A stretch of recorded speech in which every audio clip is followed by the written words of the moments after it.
কখনো কি আপনার এমন মনে হয়েছে যে দোয়াই করি হয় ঠিক তার উল্টোটা?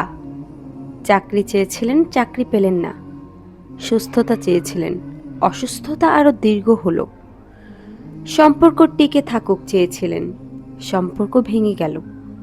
সন্তানের জন্য দোয়া করেছিলেন, কিন্তু পরীক্ষা যেন আরো কঠিন হয়ে উঠল। তখন মনে হয়, আল্লাহ কি আমার দোয়া শুনছেন না? আমি যা চাই কেন তার উল্টোটা ঘটছে? কিন্তু একজন মুমিনের জন্য এখানেই সবচেয়ে বড় পরীক্ষাটি শুরু হয়। আল্লাহ তাআলা বলেন, তোমরা এমন অনেক কিছু অপছন্দ করো, অথচ তা তোমাদের জন্য কল্যাণকর। আর এমন অনেক কিছু পছন্দ করো, অথচ তা তোমাদের জন্য অকল্যাণকর। আল্লাহ জানেন, আর তোমরা জানো না। সূরা আল বাকারা। এই আয়াতটি আমাদের শেখায়, আমাদের দৃষ্টি সীমিত, কিন্তু আল্লাহর জ্ঞান সীমাহীন। আমরা আজ যা চাইছি হয়তো সেটি আমাদের জন্য ক্ষতিকর, আর যেটিকে আজ ক্ষতি মনে হচ্ছে সেটি হয়তো আগামী দিনের জন্য সবচেয়ে বড় রহমত। অনেক সময় আল্লাহ বান্দার দোয়া কবুল করেন, কিন্তু বান্দা যেভাবে আশা করে ঠিক সেভাবে নয়।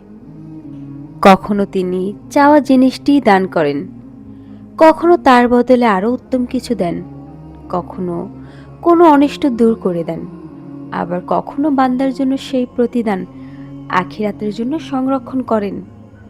এই কারণেই কোনো দোয়ার ফল সঙ্গে সঙ্গে চোখে না পড়লেও তা বৃথা গিয়েছে এমন সিদ্ধান্তে পৌঁছে যাওয়া ঠিক নয়। তবে একটি বিষয় আমাদের মনে রাখতে হবে, সব দোয়াই যে কবুলের উপযুক্ত অবস্থায় করা হয় এমনও নয়। নিজের কাছে প্রশ্ন করুন, আমার উপার্জন কি হালাল? আমি কি ফরজ ইবাদতের যত্ন নিচ্ছি? আমি কি মানুষের হক নষ্ট করছি? আমি কি গুনাহ থেকে তাওবা করছি? আমি কি ধৈর্য ধরে দোয়া করছি, নাকি দ্রুত হতাশ হয়ে যাচ্ছি? রাসূল করিম সাল্লাল্লাহু আলাইহি ওয়াসাল্লাম বলেছেন, এই অর্থের সারমর্ম হল, বান্দার দোয়া কবুল হতে থাকে যতক্ষণ না সে গুনাহের জন্য বা আত্মীয়তার সম্পর্ক ছিন্ন করার জন্য দোয়া করে, এবং যতক্ষণ না সে তাড়াহুড়া করে বলে, আমি দোয়া করেছি কিন্তু আমার দোয়া কবুল হলো না। সহিহ মুসলিম।